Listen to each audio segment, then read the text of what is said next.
Well, my text this morning is Psalm 46. This is one of the most familiar psalms. Psalm 46. It reads as follows: God is our refuge and strength, a very present, or we might say an ever-present help in trouble. Let me ask you a question this morning. Who will you go to in a time of trouble? Where will you run? Who will you go to? Who will you run to when you are in desperate need? Psalm 46, there was a famous occasion when those who had been called up to fight in the First World War were waiting on the quay on the island of Stornoway off the northwest coast of Scotland. They had been called up to fight in the war, and as many of them in that island at the time were believers, when there was a call to serve, many went. It was silent on the quay. The boat had arrived, the men were waiting, and of course their families had come to say goodbye. They knew something of what they were saying goodbye to, but they didn't, of course, know whether they would see their sons, their husbands, their fathers, their grandfathers ever again. And an old Scottish minister, he started to sing Psalm 46. God is our strength and refuge. People that were there said there was nothing quite like it. Of course, they didn't know the future. They didn't know what will happen. What will happen to my boy? What will happen to my husband? Will he come back? How long will the war last? And Psalm 46 was what they needed to hear. God is our refuge. We don't know, but we do know God. We do know that God doesn't change, and we can go to him. And in times of trouble and distress, we can turn to him. Of course, we come to the end of another year, a year of war, a year of trouble, because as the sparks fly upwards in this life, children, there will be trouble, there will be problems, there will be difficulties. There are those sat here this morning, and the same Sunday last year, the last Lord's Day of 2024, they didn't have an inkling what would happen to them in 2025. I dare say if they had known some of the things that would have happened, they wouldn't have known how they would have coped. And yet, they're here today, and their testimony would be, the Lord was my strength. The Lord was my help.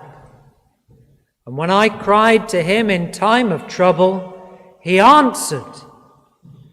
Sometimes I didn't go to him, I didn't call on his name as soon as I should have done. But when I did, God was my refuge and strength, a very present help in trouble. We read Acts 27. It's a long passage about shipwreck. The Apostle Paul, 276 sailors. Some of them were not sailors, some of them were prisoners on that boat. And that boat, that journey, sorted out those that had a hold on God and those that didn't. Paul said, not one will be lost. Not one hair. It's a figure of speech, I'm sure.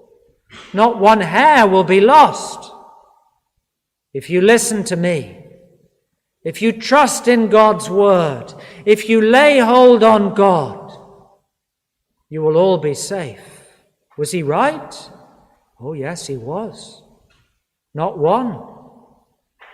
Even the threat of the prisoners being killed before they landed on the shore was thwarted because Paul said, "No, you trust me." And he got to land, and none of the prisoners ran away because his God kept them. And the word that God gave him, a prophecy, a short-term prophecy, was kept. Do you know, I say this very carefully. Listen to me and hear me through. In the year ahead, 2025, it may be the best thing that could happen to you is to have a major life trial. I don't wish that on anyone.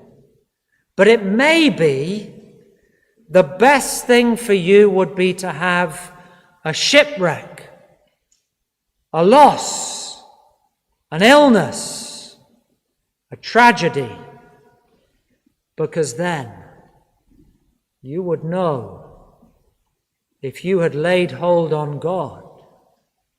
We saw on the shipwreck in Acts 27 that Paul knew his God. Paul had a hold upon his unchanging God. Some didn't. They panicked. What would happen to you? Have you laid hold on your God in 2025? Or is he still theoretical? He's still in the mind. It's not in the heart. When the crisis comes, I don't know what will happen to you.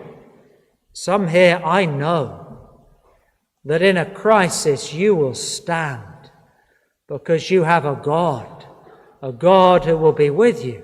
On that quayside, when those soldiers were about to go to war, the one who sang Psalm 46 had put his refuge in God.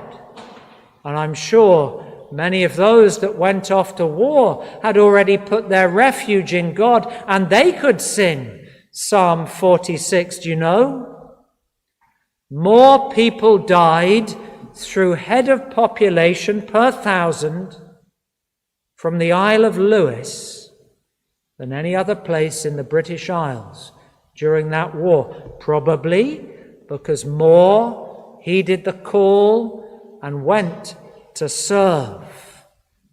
And they listened, and they went, and they put their trust in God, and they were there when the trouble and the crisis came. So Psalm 46. Let's turn. I make no apology. These are familiar words. God is our refuge. Many in times of trouble, they go to a place. You think of Adam and Eve, the first trouble, the trouble in paradise as it's called. Where did they go when they were in deep, deep, deep trouble? They went to hide in trees. Trees. They heard the voice of God calling them. Who did God call? Who fell first? Well, that's debatable. Some people say it was Eve. Some people say it was Adam out of neglect. But when God calls, who does he call first? Adam, the leader, the husband, the one who was responsible. He says, "Where are you?" And they go and hide in the trees. They go to a place in order to hide from God. They had felt the holiness of God. They'd heard his voice, and even in the voice of God, they sensed the holiness of God, and they hid. They went to a place. What about Hagar? Hagar, she was running away from trouble. She was running away from family problems. She was running away from conflict, which she had not really fully been responsible before, but she didn't help the matter. Where did she go? She went to a place. She went to hide by a water fountain in the wilderness. What about King David? King David, he was chased by Saul, his enemy. We've been thinking about that. Where should he have gone? Who should he have gone to? He should have gone to the Lord. He goes to a cave, thinks he can get away from it in a cave. But the Lord found him. And the Lord found Hagar. And the Lord found Adam and Eve. You see, we shouldn't run to a place. In the troubles in Northern Ireland, some decades ago, there were some men, mostly men, they committed terrible murder. And during those troubles, they would go and hide in churches. They would go to the Roman Catholic priest, and it was the policy of the Roman Catholic priests that they wouldn't hand anybody in, no matter what they had done, if my understanding is correct. They went to hide in a place because there was blood on their hands. They felt guilt. Their conscience had spoken to them. They went to run to a place.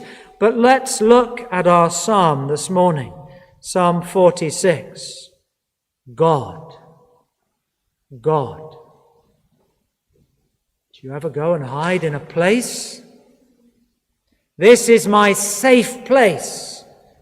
I like going to that place. It's where nobody judges me for my identity. Whatever the identity that we think we have chosen is. People say that sort of thing. I go to such and such a place because there I feel safe. I can be myself. I can pretend to be something that I wasn't born.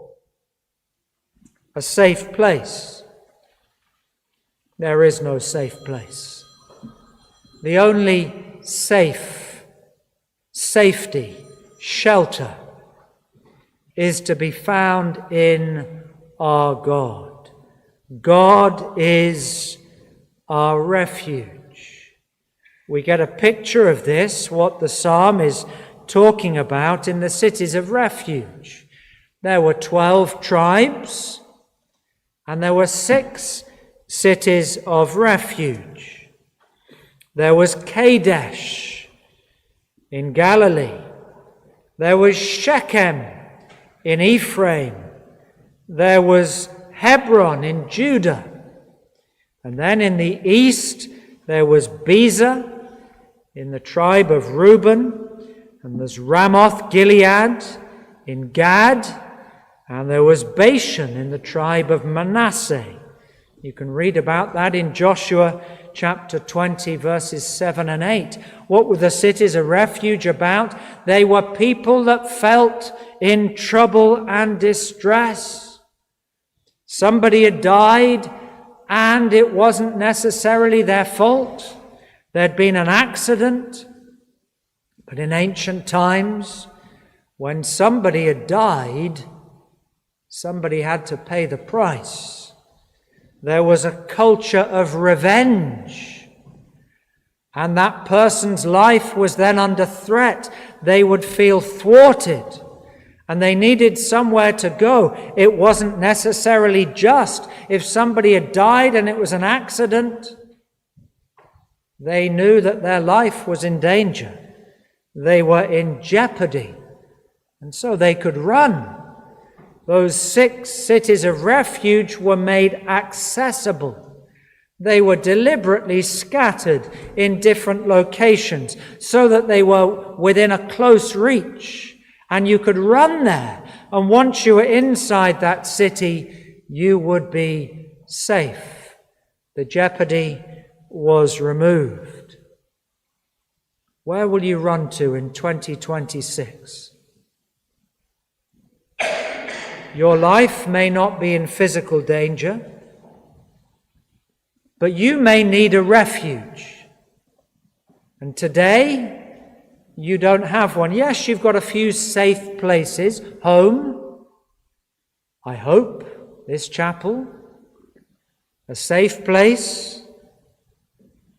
But you need to run to someone. Or not just someone, but your God.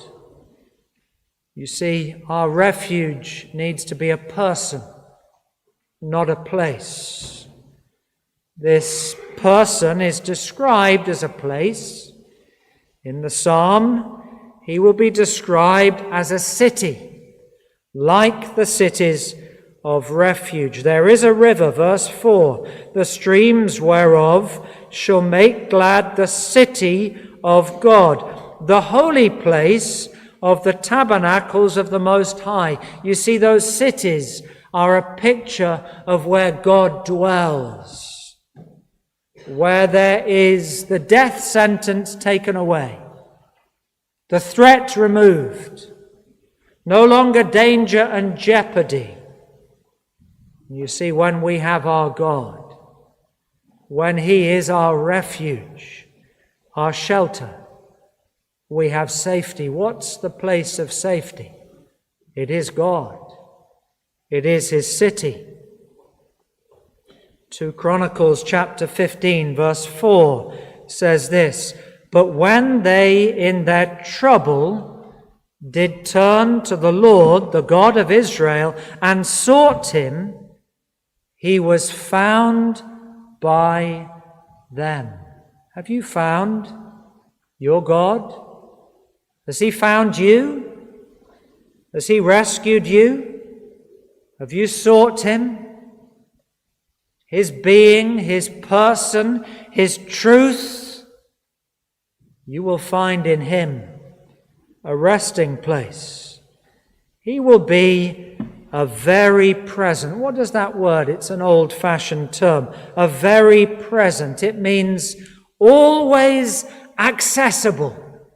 You can run to Him at any time, day and night. He will be there, ever present, always ready to receive. A very present help in trouble.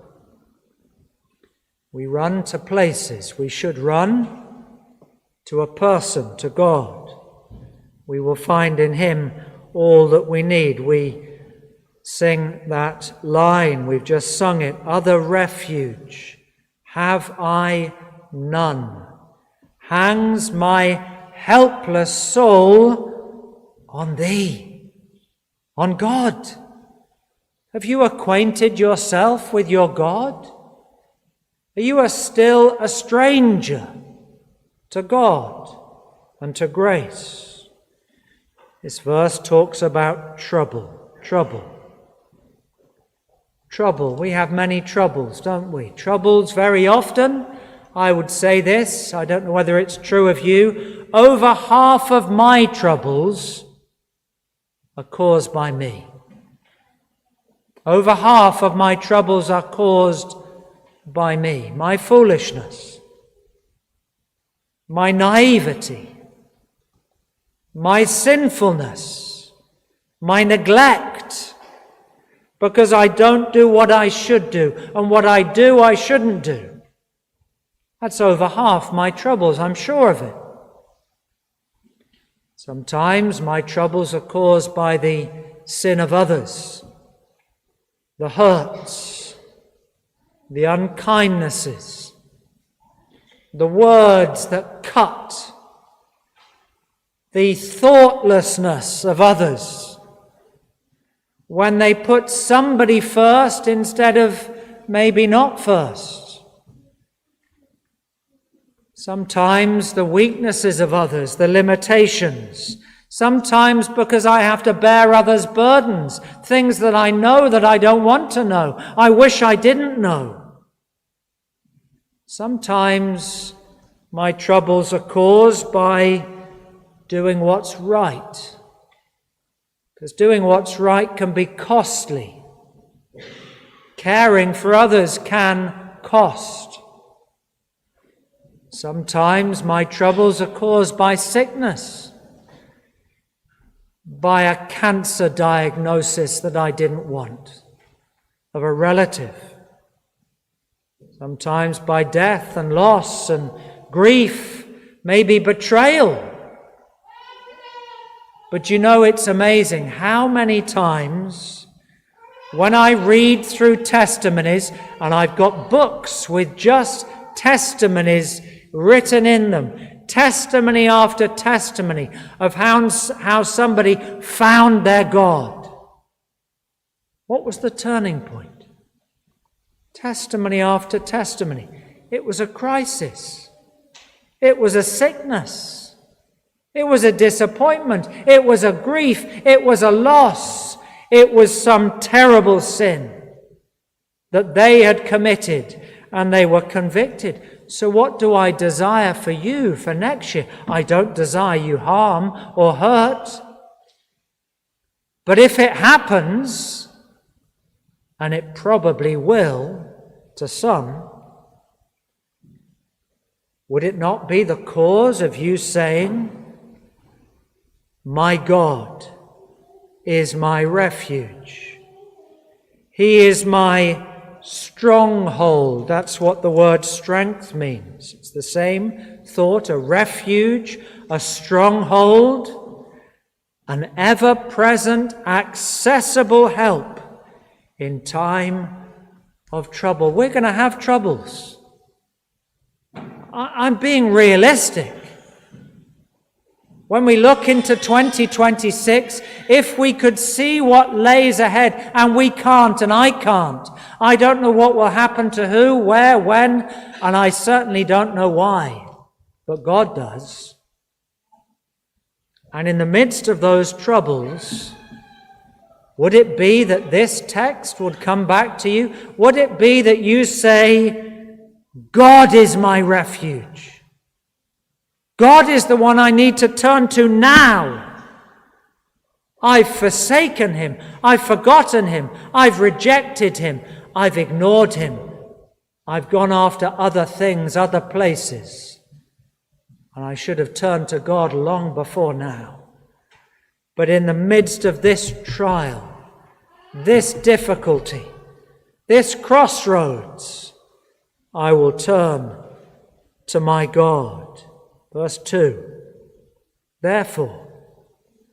Do you know there's only a therefore if you have your God? Because if you don't have your God, you will fear, you will be afraid, you will panic, you will struggle and suffer. You'll have no one to turn to. You'll have no help. You'll have no one to pray to. You'll try and muddle through. But those who have found the God of verse 1 will have a therefore. Therefore, because on account of, because we have laid hold of God, therefore will not we fear. You see, we come to God individually. We lay hold of him personally. I can't do that for you. Your mother, your father can't do that for you. You must do that. But therefore will not we fear. You see, God puts the solitary in families. He puts us together in covenant relationships. God loves covenant. He loves marriage. He loves churches. He loves promises. He loves covenants. And God would have us to be in a covenant. He says, therefore will not we fear, because we are bound together. We don't fear. We draw comfort from one another. We won't be afraid. When the hillside, saturated with rain through a cyclone, is moving down the mountain, will you fear? I'm using it as an illustration. When something in life becomes like the mountains are moving, Will you fear? No, therefore will not we fear, though the earth be moved, though it be removed, and though the mountains be carried into the midst of the sea, though the waters thereof roar, we won't be afraid. Is that true of you this year? Some of you have known tragedies, loss, hardship, things you never expected, you never wanted. You still don't want. You're still dealing with the aftermath of things that happened some years, some time ago. But can you say, therefore, on account of the fact that we know our God, the fact that we have gone to him for refuge, for shelter, therefore we will not fear. You see, you only see what somebody has when everything is taken away. When there's something else to hold on to, where there's somewhere else to go to, there is another shelter, there is another hope. But when you're in the shipwreck of life, and there's only a plank to hold on to for a short period of time, there is only one refuge, God. And you can't see him, but you know him. You know he's there. We will not be afraid. We will not fear. No matter what happens, he says in the psalm, the writer, though, 4 times, though, despite, even if such and such was to happen, even if I was to spend 3 months in hospital this coming year to go through an awful treatment, though,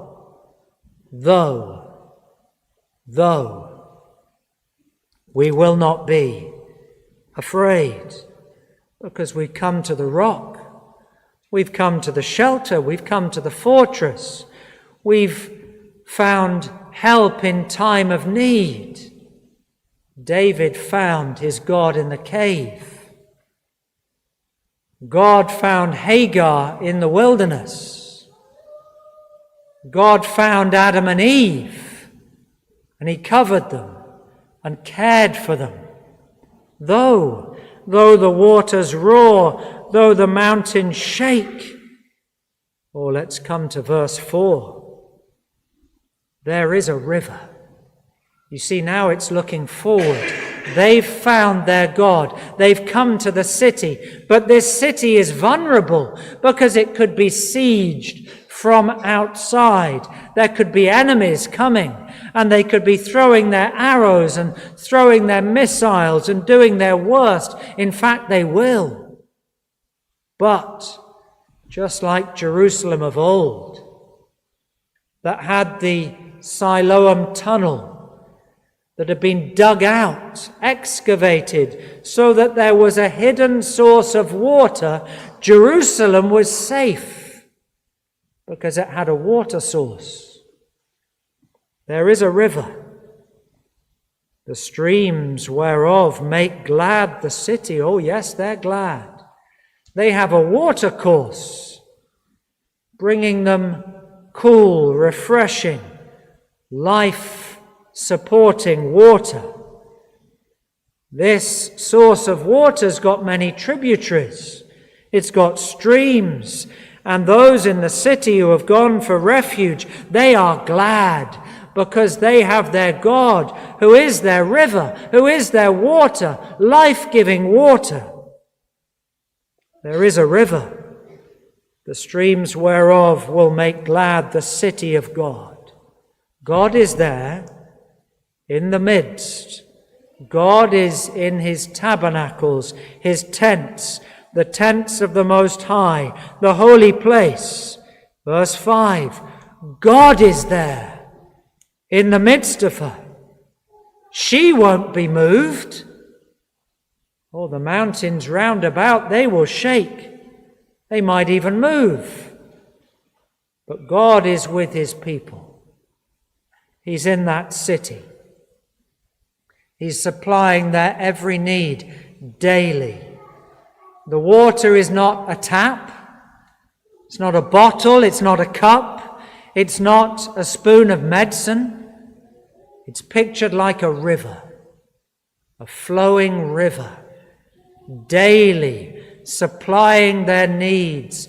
Day after day, there are rivers in Hampshire, in this country. They're very good for fishing. And the reason they're good for fishing is because the water percolates through the chalk.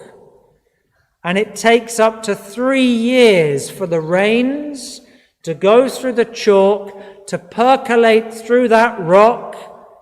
And even when there's not been rain for several months, those rivers still have a constant flow of pure, filtered water. And the fish love it. It's beautiful, refreshing water.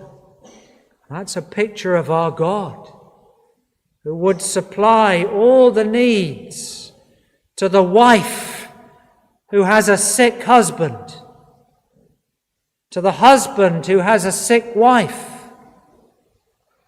to the husband who has an unconverted wife, to the mother who has a wayward child, to the one who grieves because of loneliness in their widowing years. Our God is in the midst of her. Verse 5, God is in the midst of her. God shall help her. When will he help? Right early, straight away, according to our need. God will come. His presence is assured. The city of our God shall not be moved, shall not be shaken. His help is guaranteed. I don't know what our troubles will be next year. I don't know. It may be a trouble I've never had before. It may be a triple trouble. Several things come at the same time and we think, I didn't see that coming. I'm not prepared for that one. But God is in the midst of her.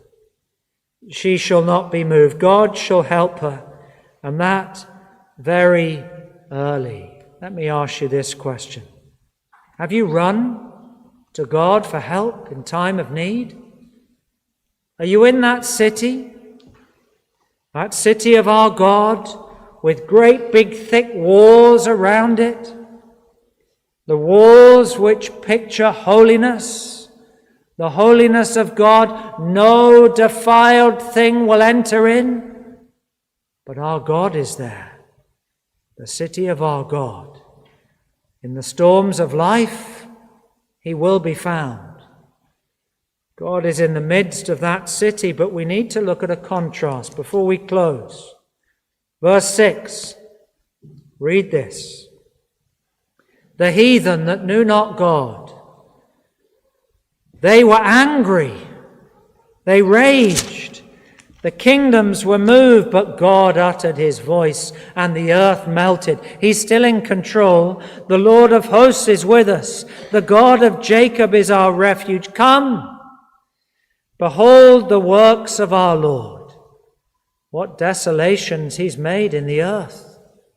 This God, our God, verse 9, he makes wars to cease.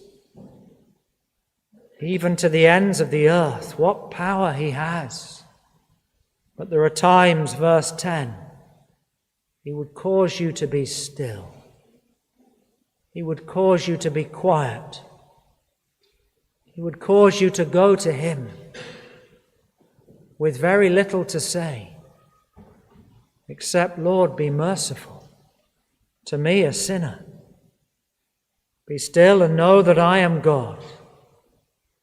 The Lord of hosts is with us. The God of Jacob is our refuge. Young people this morning, have you found that God? Is he our God? Is he your God? Or are you still clinging on desperately to things that won't help older people. You've been in life for 40 years, 50 years maybe. You still haven't found a shelter. You're still desperately clinging on. What about the elderly? Would this be the final year for some? Oh, know your God. Be still before your God, and you will know him, because he makes himself known to those who seek after him, those who can say, this God is our God forever and forever. May we know this God this year as never before. And when that trouble comes, that crisis, that sickness, that loss, that feeling destitute and broken and helpless, your God will be your shelter. Go to him. Seek him today. He will be found in time of need. Let's sing our closing hymn this morning. Number 489.